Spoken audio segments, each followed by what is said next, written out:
पश्चिम बंगालमधील टीएमसी खासदार महुआ मोइत्रा यांच्यावरती अज्ञात आंदोलकांनी अंडी फेकलेली आहे। पक्षाच्या कार्यकर्त्यांसोबत मोइत्रा बैठक घेत असतानाची ही घटना आहे। हल्ल्यामागे भाजप कार्यकर्त्यांचा हात असल्याचा तृणमूल काँग्रेसचा आरोप आहे आणि या घटनेनंतर एकंदरीत आपण जर बघितलं तर महुआ मोइत्रा यांनी एक व्हिडिओ जारी करत स्थानिक पोलिसांवर गंभीर स्वरूपाचे आरोप सुद्धा केलेले आहेत।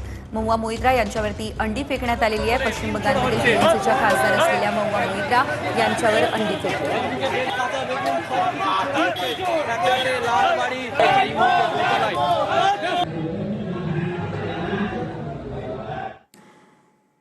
आणि यानंतरची बातमी तामिळनाडूमधून आहे। 2 महिन्यांमध्येच विजय यांचं सरकार पाडण्याचं षडयंत्र। विजय यांच्या सरकारमधील 15 आमदारांना 35 ते 50 कोटींची ऑफर देण्यात आली। चेन्नईच्या गुप्तचर विभागाकडून राजकीय षडयंत्राचा पर्दाफाश करण्यात आलाय। विजय यांचं सरकार 2 महिन्यांमध्ये पाडण्याच्या हालचाली सुरू आहे।